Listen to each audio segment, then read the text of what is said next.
ಮೂಡಿಗೆರೆ ಮಲೆನಾಡಿನ ಕಾಡಂಚಿನ ಗ್ರಾಮಗಳಲ್ಲಿ ಮಾನವ ಮತ್ತು ವನ್ಯಜೀವಿಗಳ ನಡುವಿನ ಸಂಘರ್ಷಕ್ಕೆ ಮತ್ತೊಂದು ಜೀವ ಬಲಿಯಾಗಿದೆ.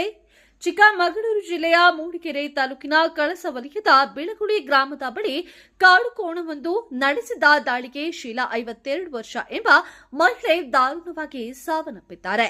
ನಿತ್ಯದಂತೆ ತೋಟದಲ್ಲಿ ಕೆಲಸವನ್ನ ಮಾಡುತ್ತಿದ್ದ ಸಂದರ್ಭದಲ್ಲಿ ಅನಿರೀಕ್ಷಿತವಾಗಿ ಎದುರಾದ ಕಾಡು ಕೋಣ ಇವರ ಮೇಲೆ ಎರಗಿದೆ. ಪ್ರತ್ಯಕ್ಷದರ್ಶಿಗಳ ಪ್ರಕಾರ ತೋಟದಲ್ಲಿ ಶೀಲಾ ಅವರು ಕೆಲಸದಲ್ಲಿ ಮಗ್ನರಾಗಿದ್ದಾಗ ಏಕಾಏಕಿ ಬಂದ ಕಾಡು ಕೋಣ ಅತಿ ಕ್ರೂರವಾಗಿ ದಾಳಿಯನ್ನು ನಡೆಸಿದೆ.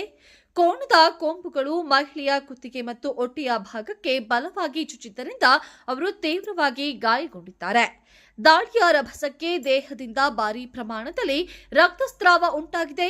ಇದನ್ನು ಗಮನಿಸಿದ ತೋಟದ ಇತರ ಕಾರ್ಮಿಕರು ಹಾಗೂ ಸ್ಥಳೀಯರು ತಕ್ಷಣವೇ ಅವರನ್ನು ರಕ್ಷಿಸಿ ಆಸ್ಪತ್ರೆಗೆ ಸಾಗಿಸಲು ಮುಂದಾಗಿದ್ದಾರೆ. ಆದರೆ ಗಾಯಗಳ ತೀವ್ರತೆ ಹೆಚ್ಚಾಗಿದ್ದರಿಂದ ಆಸ್ಪತ್ರೆಗೆ ತಲುಪುವ ಮಾರ್ಗ ಮಧ್ಯದಲ್ಲೇ ಅವರು ಕೊನೆ ಉಸಿರನ್ನ ಎಳೆದಿದ್ದಾರೆ. ಈ ಘಟನೆಯು ಸ್ಥಳೀಯ ಗ್ರಾಮಸ್ಥರಲ್ಲಿ ತೀವ್ರ ಆಕ್ರೋಶ ಮತ್ತು ಆತಂಕವನ್ನ ಸೃಷ್ಟಿಸಿದೆ.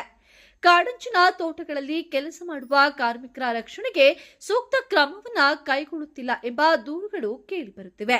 ಸದ್ಯ ಈ ದಾರುಣ ಘಟನೆಗೆ ಸಂಬಂಧಿಸಿದಂತೆ ಕಳಸ ಪೊಲೀಸ್ ಠಾಣೆಯಲ್ಲಿ ಪ್ರಕರಣ ದಾಖಲಾಗಿದ್ದು, ಪೊಲೀಸರು ಮತ್ತು ಅರಣ್ಯ ಇಲಾಖಾ ಅಧಿಕಾರಿಗಳು ಸ್ಥಳಕ್ಕೆ ಭೇಟಿ ನೀಡಿ ಪರಿಶೀಲನೆಯನ್ನ ನಡೆಸುತ್ತಿದ್ದಾರೆ.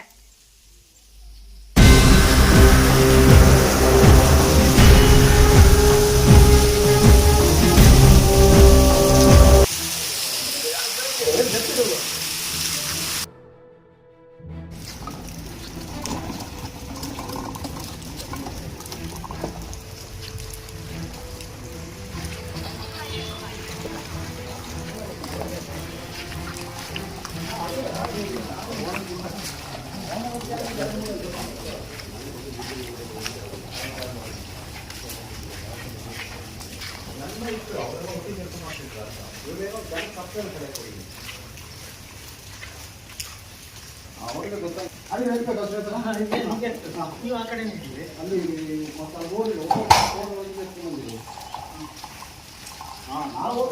ನಾವು ವಾಪಸ್ ಬಂದ್ರೆ ನಾವು